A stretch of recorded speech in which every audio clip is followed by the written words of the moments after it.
What's up for July? Mars and Venus go their separate ways. Saturn cruises with a dusty young star, and it's prime time for the Milky Way. You'll find Venus and Mars in the west after sunset throughout July.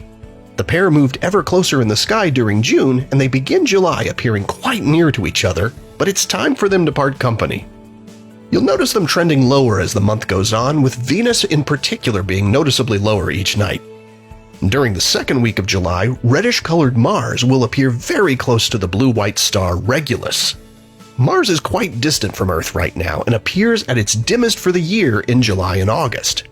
This month it appears at about the same brightness as Regulus, and you should easily be able to see the difference in their color with your eyes or a pair of binoculars. They're closest together on July 9th and 10th. And on the 20th, the Moon will pass through, appearing just next to Mars. Mercury also pops up quite low in the sky in the second half of July for those with views of the horizon. During July, you'll have giant planets Jupiter and Saturn keeping you company in the late night and early morning hours. And notably, you'll find Jupiter shining brightly beneath the crescent moon on the morning of July 11th. Now, Jupiter appears quite a bit brighter than Saturn, and it's not just because Jupiter is a little bigger. See, the farther away something is in space, the fainter it tends to be, and Saturn's certainly farther away from Earth than Jupiter. But it's also farther away from the Sun, and being more distant means it receives much less sunlight than Jupiter to begin with. So it's the combination of being both farther from the Sun and farther from Earth that makes Saturn appear so much fainter. Now, Saturn cruises across the sky with bright star Fomalhaut in July. At around 440 million years old, Fomalhaut is a fairly young star. NASA's Webb Space Telescope recently revealed new details in the dusty debris disk that surrounds it. Webb showed that there's much more structure in the disk than was previously known, with 3 distinct belts made of debris from collisions of larger bodies, probably not unlike the asteroids and comets in our own planetary system.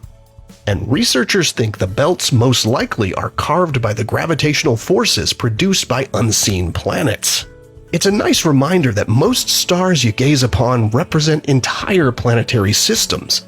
Each one is a sun, and most have a family of worlds in orbit around them. Finally, a reminder that July is prime time for viewing the bright core of our home galaxy, the Milky Way. The Milky Way core is visible looking toward the south in July as a faint diagonal band of light as soon as it's fully dark. Packed with enormous numbers of stars along with dark clouds of dust, you can view its faint glow with your own eyes from locations away from bright urban centers. So if you have the opportunity to go camping or sky watching away from the city, it's truly one of the most awe-inspiring sights of the night sky and not to be missed. Here are the phases of the moon for July. Stay up to date with all of NASA's missions to explore the solar system and beyond at nasa.gov. I'm Preston Dykes from NASA's Jet Propulsion Laboratory, and that's what's up for this month.